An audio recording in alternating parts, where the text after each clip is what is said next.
રૂકમિણીજીનો સૌથી શ્રેષ્ઠ ગુણ એ કાચા કાનના નથી. સ્ત્રીઓએ ખાસ ધ્યાન રાખવાની જરૂર છે, કાચા કાનના ન બનવું. કોઈ આવીને તમને ઉકસાઈ જાય, કોઈ આવીને તમને કોઈકના માટે કંઈક કહી જાય, એને તરત માની લેવું, તરત શંકાઓ કુશંકાઓ કરી નાખવી, તો કાચા કાનના ન હોવા જોઈએ. બીજા નંબરે સ્ત્રીઓમાં ગુણ, એમાં સહનશીલતા હોવી જોઈએ. જે ગૃહિણી સહન શક્તિ વાળી છે એ ઘરને બહુ સારી રીતે સાચવી શકે. રૂકમિણીજીમાં સહન શક્તિ છે. ત્રીજો ગુણ,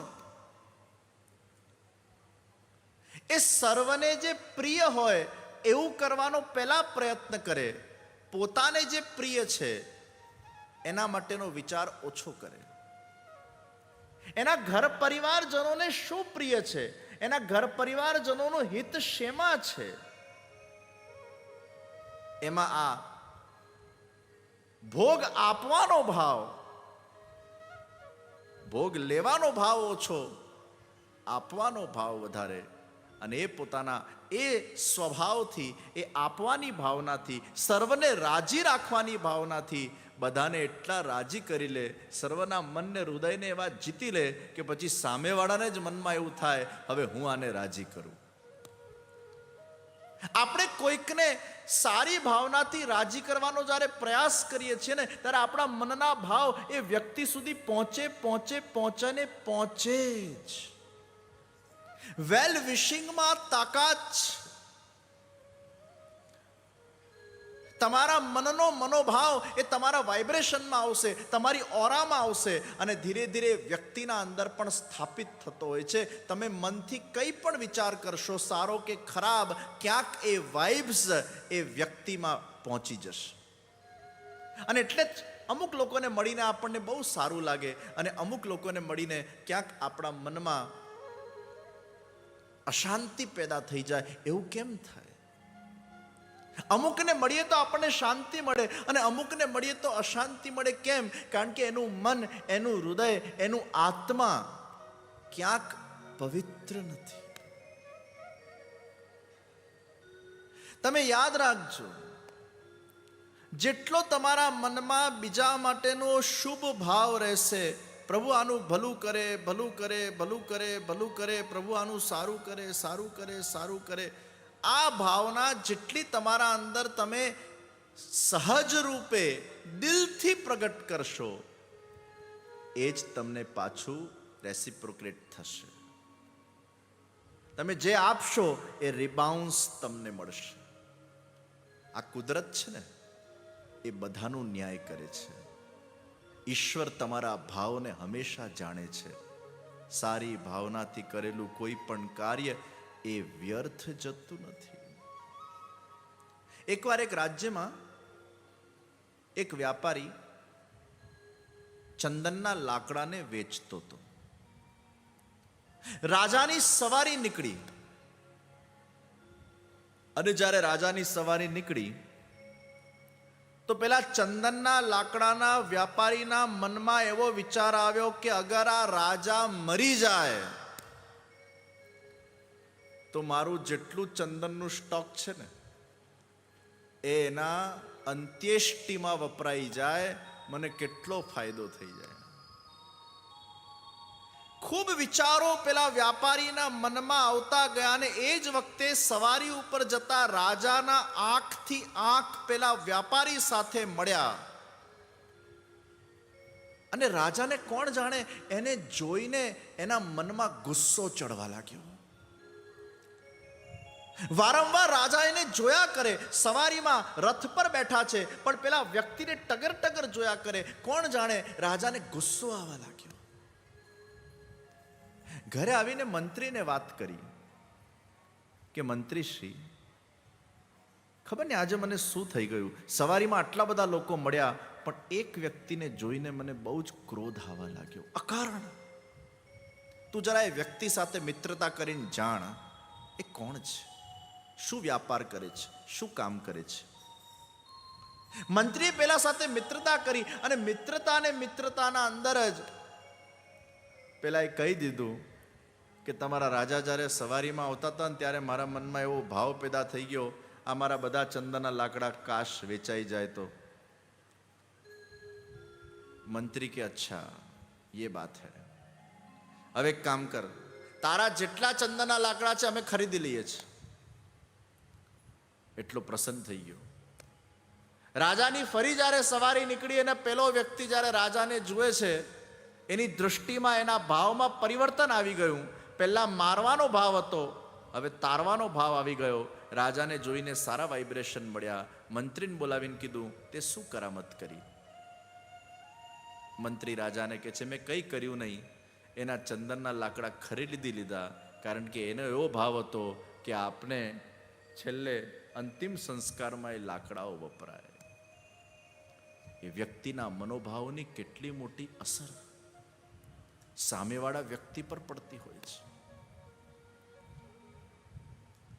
તમારા મનમાં જે કંઈ પણ મનોરથ છે, ઈચ્છા છે, વિચાર છે, કોઈ પણ ઈચ્છા તમારામાં પેદા થઈ અને પછી એ ઈચ્છાનું વારંવાર તમે અગર ચિંતન કર્યા કરશો,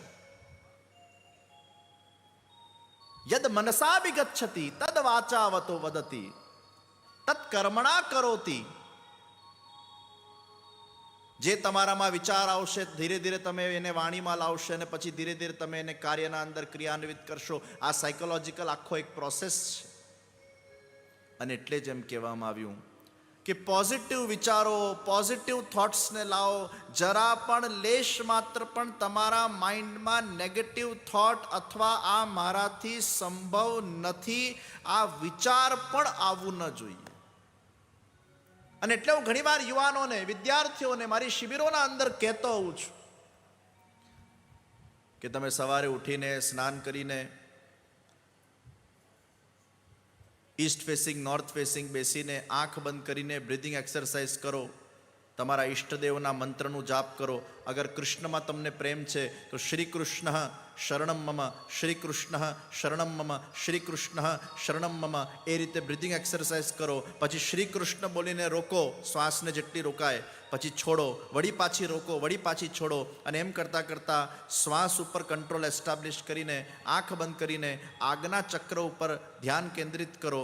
સંપૂર્ણ ધ્યાનને આજ્ઞા ચક્ર પર કેન્દ્રિત કરીને વળી પાછી ઊંડી શ્વાસ લો, રોકો, છોડો, રોકો, છોડો. અને એ આજ્ઞા ચક્ર પર વચ્ચે તમારા ઈષ્ટદેવનું સ્મરણ કરો, જેમાં તમારી આસ્થા હોય, જે સ્વરૂપમાં તમારો ભાવ હોય, જે તમારા ઈષ્ટદેવ હોય.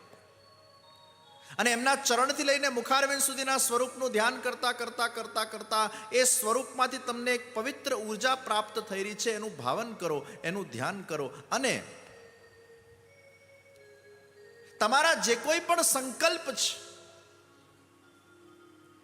એ તમારા ઈષ્ટદેવના ચરણોમાં સમર્પિત કરો. દાખલા તરીકે અગર કોઈ બાળકને કે કોઈ યુવાનને કંઈક બનવું છે, કોઈ ડિગ્રી પ્રાપ્ત કરવી છે, અગર એને કોઈ સફળતાના શિખર પર પહોંચવું છે, એનું જે કંઈ પણ વિઝન છે, તો આંખ બંધ કરીને ઈષ્ટદેવનું સ્મરણ કરીને તમે તમારા જાતને એમ કહો, પ્રભુ આપની કૃપાથી, આપની શક્તિથી મારે અનેક પ્રકારના સત્કર્મો કરવા છે, આપને રીઝવવા છે, આપને પ્રસન્ન કરવા છે. અને મારી આ ભાવના છે, મારો આ સંકલ્પ છે, એને આપ બળ આપશો એવો મને વિશ્વાસ છે. બળ માંગવાનું નથી, બળ આપશો એવો મને વિશ્વાસ છે. આ વિશ્વાસ પેદા કરવાનું છે. અને પછી તમે વિઝ્યુઅલાઇઝ કરો કે તમે એ સ્ટેજ ઉપર, એ શિખર પર, એ સ્તર પર પહોંચીને કેવી અનુભૂતિ કરો છો, એને તમે વિઝ્યુઅલાઇઝ કરતા જાઓ, as if you have achieved the goal in your life. એ તમે પ્રાપ્ત કરી લીધું છે.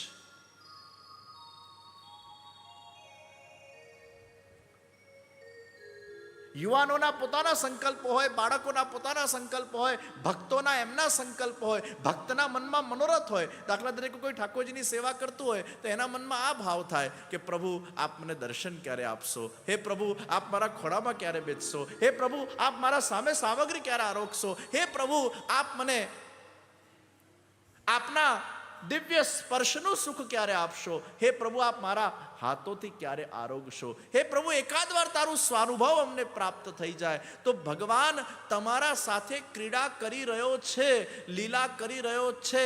એને વિઝ્યુઅલાઇઝ કરો, વિઝ્યુઅલાઇઝ કરો, વિઝ્યુઅલાઇઝ કરો. એનું ચિંતન ચિંતન ચિંતન ચિંતન પ્રગાઢ ચિંતન કરો.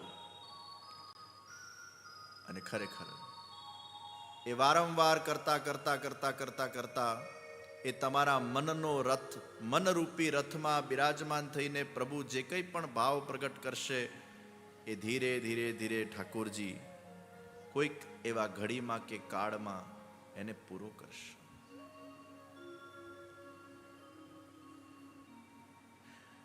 મનોવિજ્ઞાન એવું માને છે કે આપણે કોઈ ઈચ્છા કરીએ એ પૂરી થાય જ અગર તમે સબકોન્શિયસ માઇન્ડને એ રીતે ટ્રેન કરો. અને અધ્યાત્મ જગત એવું માને છે કે તમારામાં ઈચ્છા કંઈક કરવાની થઈ એ મૂળમાં ઈશ્વરે જ તમને ઈચ્છા આપી અને ઈશ્વરે જ તમારા મનને તૈયાર કર્યો અને ઈશ્વર જ તમારા પાસે કરાવવા માંગે છે. એટલે તમારામાં એ ઈચ્છા પ્રગાઢ રૂપે પેદા થઈ. આપણને આપણી અજ્ઞાનતાથી એવું લાગે છે કે આપણે ઈચ્છાથી આ થયું છે. ના, એ તમને ઈચ્છા આપનાર પણ પ્રભુ છે. એ તમને વિચાર આપનાર પણ પ્રભુ છે. એ તમને સંકલ્પ આપનાર પણ પ્રભુ છે. જે જીવ દ્વારા ભગવાન જે કરાવવા માંગે છે એને એ પ્રકારના વિચાર, એ પ્રકારની પ્રકૃતિ, એ પ્રકારનું સંગ, એ પ્રકારનું વાતાવરણ, એ પ્રકારના સંજોગ એના જીવનમાં પ્રદાન કરતા હોય છે. અને એટલે જ ગીતામાં ભગવાને કહ્યું, હે અર્જુન, તું જ તારો મિત્ર છે અને તું જ તારો શત્રુ છે. તારા જિંદગીને તું સારી જગ્યાએ લઈ જાય તું તારો મિત્ર, તારા જિંદગીને તું ખરાબ માર્ગે લઈ જાય તું તારો શત્રુ. પણ મૂળમાં મિત્રને શત્રુ બનાવનાર પણ ભગવાન જ છે. અને એટલે જ અગર આપણને સત્સંગ મળે, સારા લોકોનો સંગ મળે, સેવા મળે, તો ભગવાન આપણું જતન કરવા માંગે છે. અને અગર આપણા જીવનમાં દુસ્સંગ મળે તો સમજવું ભગવાન આપણું પતન કરવા માંગે છે. આપ સૌ બહુ ભાગ્યશાળી છો કે ઠાકોરજી આપને સત્સંગ આપી રહ્યા છે. 7 દિવસનું સત્સંગ આપ્યું છે. આ પ્રભુની કૃપા વગર, પ્રભુના સિલેક્શન વગર, પ્રભુની ઈચ્છા વગર સંભવ નથી. તમારા મનમાં સત્સંગમાં આવીને બેસવાની ઈચ્છા આજ પ્રભુની ઈચ્છા થઈ, તો જ આ ઈચ્છા પેદા થઈ, તો તમે અહીં સુધી આવી શક્યા. વાહનોની કેટલી પણ વ્યવસ્થા કરવામાં આવે પણ વાહન ભરાવાય જોઈએ ને. વાહન એક વ્યવસ્થાનો ભાગ છે, ભોજન એક વ્યવસ્થાનો ભાગ છે. વાહન કેટલા પણ આપણે મૂકી દઈએ અને ખાલી આવે તો ક્યાં જવું? પણ એ વાહનમાં ભરાયા કારણ કે આપના હૃદયમાં કૃષ્ણ ભરાયા.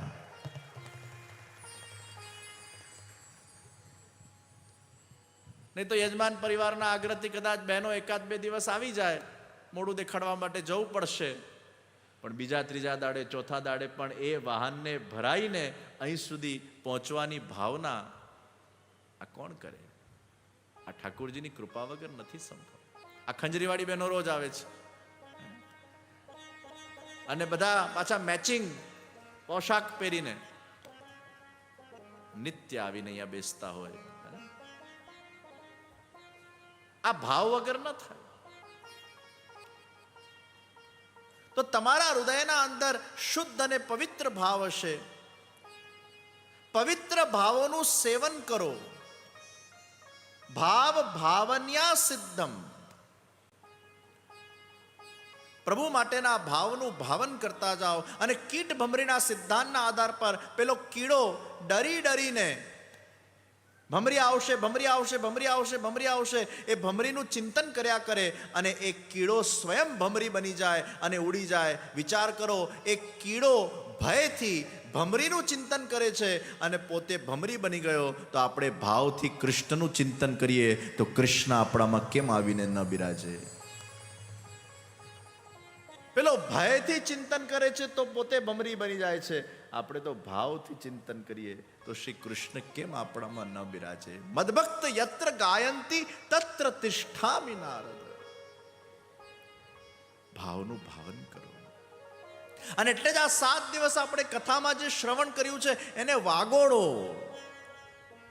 એનું ચિંતન કરજો. રોજ જ્યારે શ્રી કૃષ્ણ શરણમ મમ, શ્રી કૃષ્ણ શરણમ મમ જપની માળા કરો ત્યારે કથાના અંદર સાંભળેલા પ્રસંગો, સિદ્ધાંતો, પ્રભુના લીલા ચરિત્રો એનું ધ્યાન ધરજો. રોજ એને યાદ કરજો. વખત વખત પર એને વારંવાર સાંભળો. આપણને કંઈ યાદ રહેતું નથી, આપણે ભૂલી જઈએ છીએ. એકને એક વાત, સારી વાત વારંવાર વાગોળો, વારંવાર સાંભળો. દાલ ભાત એકના એક આપણે રોજ ખાઈએ છીએ ને, એ શરીરને પોષણ આપે. એમ ભલે કથા એકની એક હોય પણ એ વારંવાર સાંભળીએ તો આપણા મન અને બુદ્ધિને પોષણ આપે છે. એટલે નિત્ય સત્સંગ, ભગવદ નામ સંકીર્તન, ભાવ શુદ્ધિ બહુ જરૂરી છે. કર્મ, કર્મના નીચે જાઓ તો વિચાર, અને વિચારના નીચે જાઓ તો ભાવ. કર્મ કયા ભાવથી કરવામાં આવ્યું છે એ મહત્વનું છે. Actions are not important, intentions are important. તમે કયા ભાવથી કર્મ કર્યું છે એ મહત્વનું છે. કર્મ કેવું છે મહત્વનું નથી. અને એટલે જ ભગવાનના એક્શનમાં જશો તો ગોટાળા થશે. 16,008 રાણી ભગવાને કરી એટલે આપણે તો કરે જ છૂટકો મરી જશે.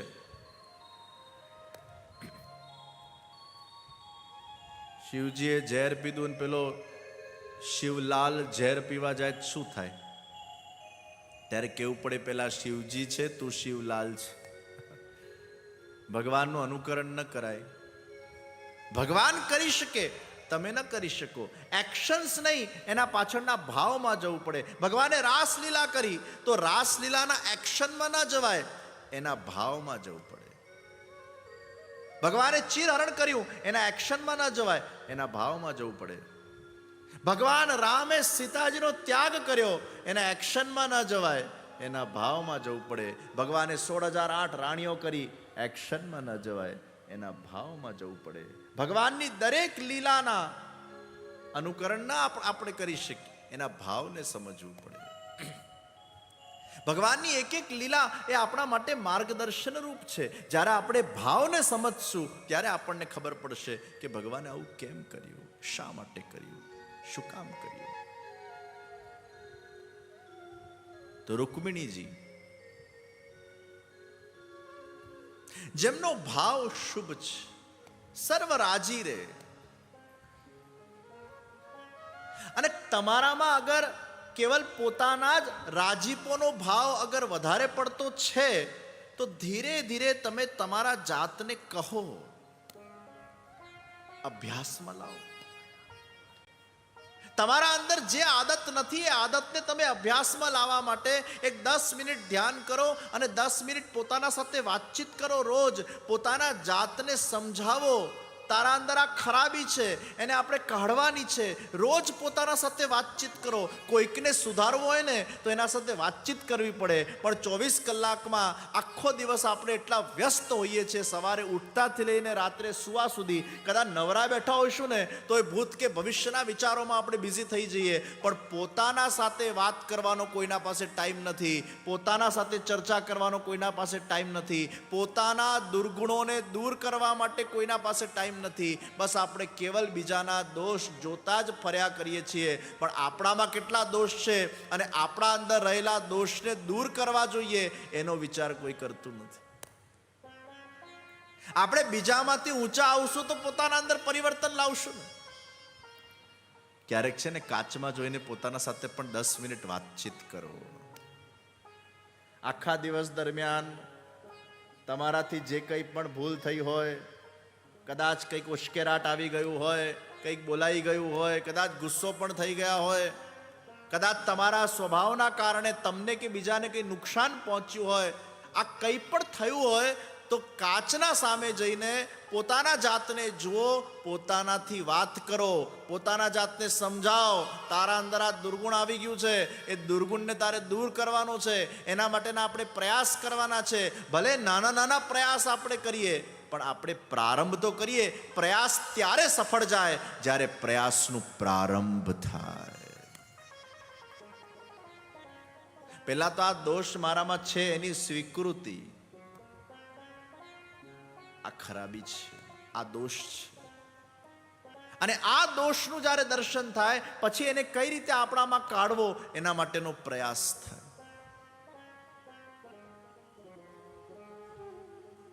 દાખલા તરીકે અમુક લોકોની ટેવ હોય, એ લોકો વાતે વાતે ખરાબ ગાળો બોલે. ખરાબ ગાળો વાતે વાતે ટેવ પડી ગઈ હોય કે દર 2-4 વાક્યમાં કંઈક ગાળ બોલવી. હવે તમારે આ આદત સુધારવી હોય તો તમારે શું કરવાનું? એટલે એક ભાઈને મેં સમજાવ્યા, તમે બહુ ગાળ બોલો છો ને, હવે એક કામ કરો, જ્યારે જ્યારે તમને ગાળ યાદ આવે ને, જય શ્રી કૃષ્ણ બોલો.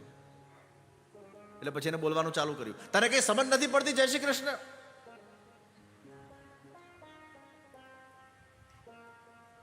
કેવો માણસ છે જય શ્રી કૃષ્ણ? એમ કરતા કરતા કરતા કરતા જ્યારે જ્યારે પેલા એના મનમાંથી પેલી ગાળનો ફ્લો નીકળતો, જય શ્રી કૃષ્ણ કાઢી નાખે. એટલે શું થાય? તમે તમારી ગાળને રિપ્લેસ કરી અને એ ગાળમાંથી કૃષ્ણનું સ્મરણ કરવા લાગ્યા અને ધીરે ધીરે એનો અભ્યાસ કરતા જાઓ. જય શ્રી કૃષ્ણ, જય શ્રી કૃષ્ણ, જય શ્રી કૃષ્ણ, જય શ્રી કૃષ્ણ. જ્યારે પેલી ગાળ નીકળે, જય શ્રી કૃષ્ણ, ખબર નથી પડતી તને, જય શ્રી કૃષ્ણ કાઢ.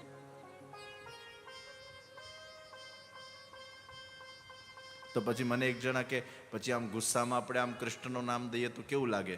મેં કીધું પણ તું કૃષ્ણને ગાળ થોડો આપે છે, જય શ્રી કૃષ્ણ બોલે છે. જય શ્રી કૃષ્ણ કોઈ પણ અવસ્થામાં બોલી શકાય. અષ્ટાક્ષર મંત્ર કોઈ પણ અવસ્થામાં બોલી શકાય.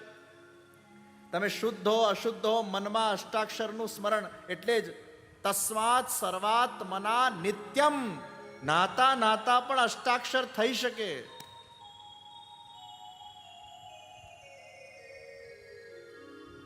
તમારી કોઈ પણ ખરાબ આદતને તમારે કંઈક સબસ્ટિટ્યુટ ઓપ્શનમાં રિપ્લેસ કરવી પડશે. અને તમારી ડે ટુ ડે માં જે આદતો છે એના સાથે એને જોડી દો. કોઈ નવી આદતને તમારે ઇન્કોર્પોરેટ કરો. દાખલા તરીકે ભોજન પહેલા, ભોજન પછી, સ્નાન પછી, રાત્રે સૂતા પહેલા. કોઈ પણ નિયમ લેવો હોય તો એને તમારી જે ડે ટુ ડે હેબિટ છે એના સાથે વચ્ચે વચ્ચે એને નાખી દો, તો તમને યાદ પણ રહેશે કે આના પહેલા મારે આ કરવું. આપણે પેલા વાર્તા પ્રસંગોમાં નથી જોતા, એક શેઠજી બહુ વ્યસ્ત હોય છે અને એમને વ્રજમાં જવાની બહુ ઈચ્છા થતી હોય છે, પણ જઈ નથી શકતા, કારોબારમાં ખૂબ બિઝી છે. એટલે એમને પછી એક માણસ રાખ્યો. એ માણસ દર 2 કલાકમાં અલાર્મ વગાડે, ભૈયા ગોકુલ કબ ચલેંગે, ભૈયા ગોકુલ કબ ચલેંગે, ભૈયા ગોકુલ કબ ચલેંગે. એટલે પેલો દર 10 મિનિટે અલાર્મ વગાડે, ભૈયા ગોકુલ કબ ચલેંગે. ગોકુલ જવાનું છે નહીં, ટિકિટે થઈ નથી, પણ બસ ભૈયા ગોકુલ કબ ચલેંગે. દર 2 કલાકે અલાર્મ વગાડવાનો. એટલે 2 કલાક પછી જ્યારે પેલો અલાર્મ વાગે, ભૈયા ગોકુલ કબ ચલેંગે, 5 મિનિટ આંખો બંધ કરી લે અને ગોકુલનું સ્મરણ કરી લે. અને સ્મરણ કરતા કરતા એને એવી અનુભૂતિ થઈ જાય કે હું વ્રજભૂમિમાં પહોંચી ગયો. સતત રિમાઇન્ડર્સ તમે તમારા જાતને આપો. આવી નાની નાની આદતોને ઇન્કોર્પોરેટ કરો.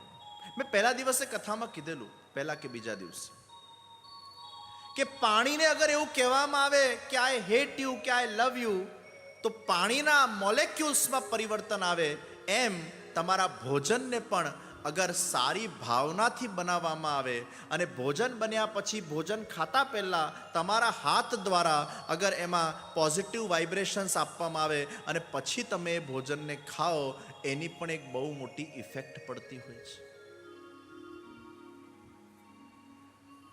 પહેલા તો ભોજન સારી ભાવનાથી બનવું જોઈએ.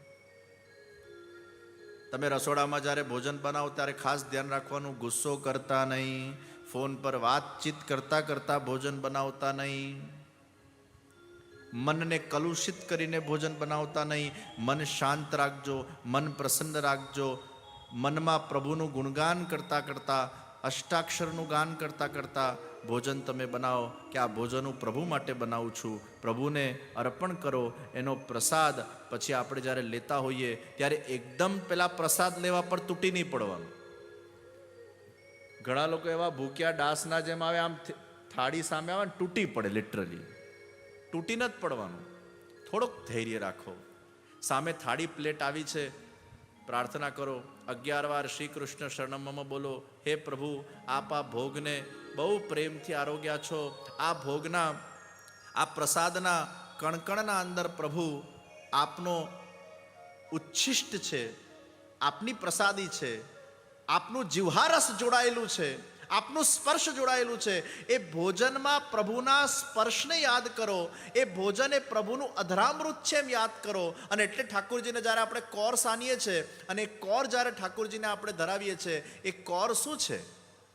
ભગવાન પોતાના હાથ વડે એ સાને ભાતને લે છે, પોતે પોતાના મુખમાં પધરાવે છે, પોતાની આંગળીઓ એ ભગવાનના મુખમાં જાય છે, જીવહા ભગવાનની આંગળી સાથે અડકે છે, એ રસ આંગળીમાં આવે છે, પુનઃ ઠાકોરજી એ કોરમાં પોતાની આંગળી પધરાવે છે, પુનઃ બીજો કોર ભગવાન લે છે. ભગવાનના અધર રસ સાથે જેનું સંબંધ છે એને પ્રસાદ ન કહેવાય, એને મહાપ્રસાદ કહેવાય.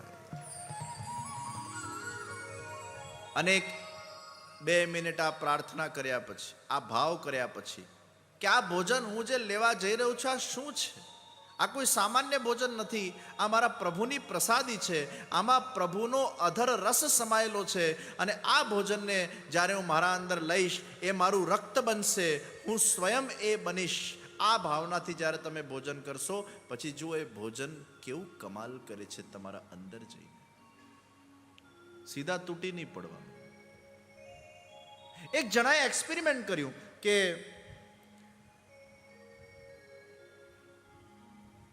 ચોખાને ભર્યા બરણીમાં અને 2 બરણીના 2 ચોખા. એક બરણીના સામે જઈને રોજ 108 વાર બોલે, હું તને પ્રેમ કરું છું, હું તને પ્રેમ કરું છું, હું તને પ્રેમ કરું છું, હું તને પ્રેમ કરું છું. અને બીજા બરણી પાસે, હું તને દ્વેષ કરું છું, હું તને દ્વેષ કરું છું, હું તારાથી દ્વેષ કરું. ઘણા દિવસ સુધી આ પ્રયોગ કરવામાં આવ્યો તો જે બરણીના સામે જઈને એવું બોલાયું કે હું તને પ્રેમ કરું છું, એના ચોખા સારા રહ્યા. અને જે બરણીના સામે જઈને એમ બોલાયું કે હું તારાથી દ્વેષ કરું છું, એ ચોખામાં કાળાશ આવી ગઈ. શબ્દોની કેવી તાકાત છે, ભાવની કેવી તાકાત છે, શ્રદ્ધાની કેવી તાકાત છે, વિચારોની કેટલી તાકાત છે, એનું આ પ્રમાણ છે કે તમે જ્યારે આંખ બંધ કરીને થોડુંક પ્રભુનું નામ જપીને ભોજન ઉપર 2 હાથ મૂકીને ઠાકોરજીના એ સુંદર પ્રસાદનો અનુભવ કરો, એને પહેલાં સ્પર્શ કરો, સ્પર્શ કરીને એ પ્રસાદને અનુભવ કરો અને પછી જઈને તમે એને લો. અને ચાવતા ચાવતા પણ ક્યાંક શ્રેષ્ઠ પ્રકાર તો એવો છે કે મૌન રાખીને ભોજન કરવું જોઈએ. પણ હવે આજના જમાનામાં એ એટલે સંભવ નથી કે આજે લોકોની વ્યસ્તતા એટલી વધી ગઈ છે, લોકો પાસે સમય નથી હોતું અને લોકો બિચારા ભોજનના ટાઈમ પર જ પરિવારને મળી શકતા હોય, એકબીજા સાથે વાત કરી શકતા હોય. એટલે આજના સમયના લોકો માટે હું એવું સૂચન ક્યારેય નહીં કરું કે તમે મૌન રાખીને ભોજન કરો, કારણ કે પરિવારના મળવાનો, વાતચીત કરવાનો, વાતોને શેર કરવાનો એ સમય હોય છે. પણ શ્રેષ્ઠ પ્રકાર એ છે કે તમે મૌન રાખીને ભોજન કરો.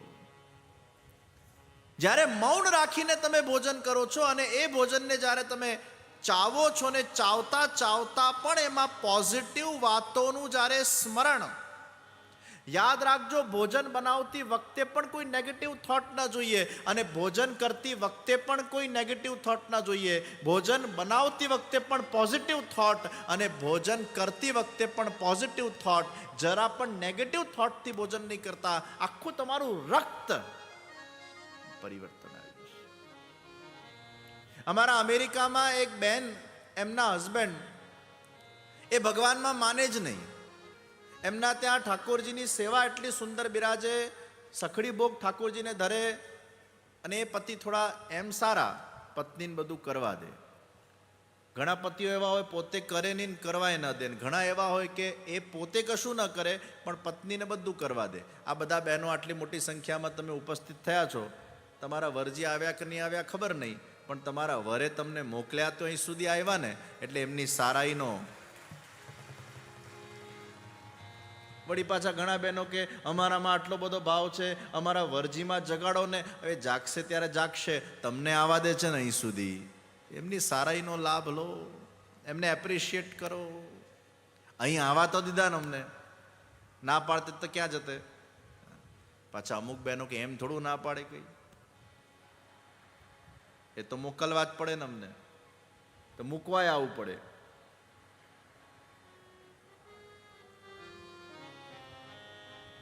પાછું માનવું પડે. ડિપેન્ડ્સ કોનું હાલે છે. ઘણાને પાછા કંઈક કહીએ ને, કેમ લાગે છે પૂછવું જરા ઘરવાળાને, એટલે ઘરવાળીને પૂછવું જરા. પોતે નિર્ણય લે પાછું પૂછીને, હોમ મિનિસ્ટરને પૂછ્યા વગર નિર્ણય ન લે. તો અમારા અમેરિકામાં એક બેન, પતિ બહુ નતા માનતા, સેવાભાવી. પછી ઠાકોરજીને જે ભોગ ધરાય એનો પ્રસાદ ડાઇનિંગ ટેબલ પર તો આવે, એ તો પતિએ ખાવો જ પડે, ક્યાં જાય. ભલે તમે પ્રભુની સેવામાં બહુ ના આવો પણ ભોજન તો કરવું પડશે જે પત્નીએ બનાવ્યું છે. પત્નીએ સારી ભાવનાથી પ્રભુનું નામ સ્મરણ કરતા કરતા એ ભોજનને બનાવ્યું, ઠાકોરજીને ધર્યું, અને એનો પ્રસાદ પેલા પતિએ ખાધો. પ્રસાદ થેરેપી કરવામાં આવી. 2, 3, 4 વર્ષ સુધી આ પ્રસાદ ખાધું, એ પતિના બ્લડમાં પરિવર્તન આવી ગયું. જે ભગવાનને માનતો નહોતો એ ભગવાનને માનતો થઈ ગયો. ये पवित्र भोजन का प्रताप है कि वो आपका रक्त बन जाता है. आप जो खाओगे वो आप बन जाओगे. इसलिए ध्यान रखना, आप कुछ ऐसा न खा लो जो आप बनकर अपने रक्त को बिगाड़ दो.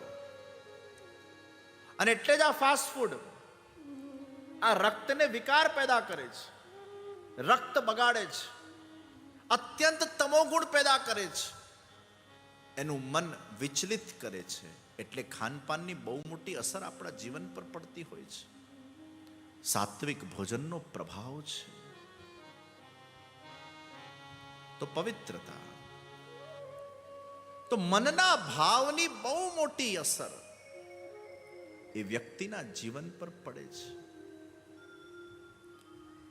તો actions are not important, intentions are important. કયા ભાવથી તમે કર્મ કરો છો. એટલે ભગવાનનું અનુકરણ ન કરાય. ભગવાન જે કરે આપણાથી ન કરાય. ભગવાને રાસલીલા કરી તો ભગવાને રાસલીલાના અંદર કામદેવને પરાસ્ત કર્યો, અને એટલે જ રાસલીલા એ કામલીલા નથી. રાસલીલા એ કામ સાથેના યુદ્ધની લીલા છે. એ કામ ઉપરના વિજયની લીલા છે. એક લૌકિક કામ છે અને એક અલૌકિક કામ છે. જે લૌકિક કામ છે એમાં વાસના છે. આપણું દેહ પંચ મહાભૂતથી બનેલું છે. પૃથ્વી, જલ, તેજ, વાયુ, આકાશ, એમાં વાસના છે. આપણા શરીરના અંદર જેટલા પણ રગરગના અંદર જે અણુએ અણુ છે એમાં કામ બિંદુઓ છે. કારણ કે આપણું નિર્માણ જ કામથી થયું છે. જેટલા પણ દેહધારી લોકો છે એનું નિર્માણ કેવી રીતે થયું? એના મૂળમાં કામ છે. કામથી આપણું નિર્માણ થયું છે. અને એ કામના તંતુઓને નિષ્કામ જે બનાવી શકે, અર્થાત પરબ્રહ્મ પરમાત્મા જેમનું દેહ એ પંચ મહાભૂતથી નથી બનેલું, એમનું દેહ સચ્ચિદાનંદ રૂપ છે. આપણામાં સતનું અંશ છે, ચિત્તનું અંશ છે, આનંદનો તિરોધાન થયેલો છે. ભગવાન શ્રી કૃષ્ણ એ જીવને સચ્ચિદાનંદમય કરી નાખે છે. એના અંદર રહેલી કામ વાસનાને કાઢી નાખે છે. એનું દેહ અલૌકિક બનાવી દે છે. આનંદમય રસો વહી સહ દેહ કરી નાખે છે. અને આનંદથી બનેલા દેહને ક્યારે પણ કામ વાસના નડતી નથી. એ કામ લૌકિક ન બનીને અલૌકિક બની જાય છે, અને અલૌકિક દેહ દ્વારા અલૌકિક કૃષ્ણ સાથેનું મિલન, એનું જ નામ રાસ છે. આ બધા ગયા અવતારના ઋષિમુનિઓ છે. ઋષિમુનિઓના મનમાં રામ ભગવાનને જોઈને, એમના સ્વરૂપને જોઈને, એમના સ્વરૂપનું રસાસ્વાદન કરવાની ઈચ્છા થઈ. ત્યારે ભગવાને કીધું, આ અવતારમાં તો હું મર્યાદામાં છું ને તમે પણ ઋષિમુનિ છો, તમે ચિંતા નહીં કરો. આવતા જન્મમાં, આવતા અવતારમાં તમને હું ગોપીઓ બનાવીશ. એટલે ઋષિઓ ગોપી બનીને આવ્યા છે, વેદની ઋચાઓ ગોપી બનીને આવી છે, અને એ ગોપીઓ સાથે ભગવાને મહારાસ કર્યો છે. ये शरीर का शरीर से मिलन नहीं, ये प्रभु का प्रभु से मिलन है. બ્રહ્મના બ્રહ્મ સાથેના લટકા, એનું નામ રાસ.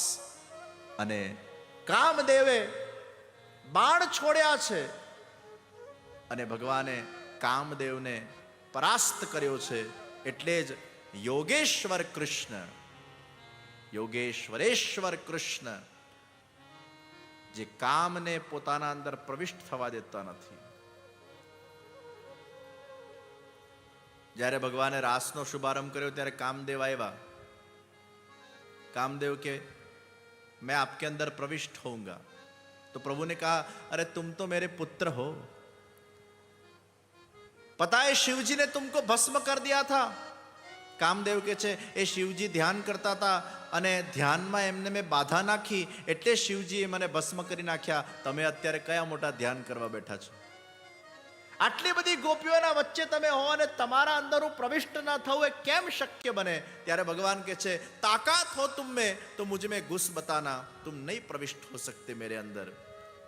અને આખી રાસલીલામાં એ કામ પ્રવેશ નથી કરી શક્યો. એટલે જ મોરપીચ નિષ્કામ ભક્તો પ્રભુને પસંદ છે.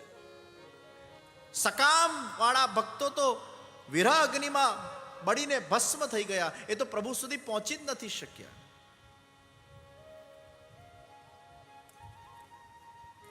ઋષિ મુનિઓને જ્યારે કામ સતાવે છે ને, ત્યારે રાસ પંચાધ્યાયનું એ લોકો પાઠ કરે છે. આ રાસ પંચાધ્યાયનું પાઠ એ કામ ને અલૌકિક બનાવે છે, વાસનાથી રહિત કરી નાખે છે. એમનું ચિત્ત આનંદમય પરમાત્માના અંદર જોડાઈ જાય છે. પરમાત્માના દિવ્ય સૌંદર્યના અંદર એમનું ચિત્ત જોડાઈ જાય છે. અને પરમાત્મામાં કોઈ જગ્યાએ વાસના નથી, અલૌકિકતા છે, અલૌકિક આનંદ, અલૌકિક પ્રેમ છે.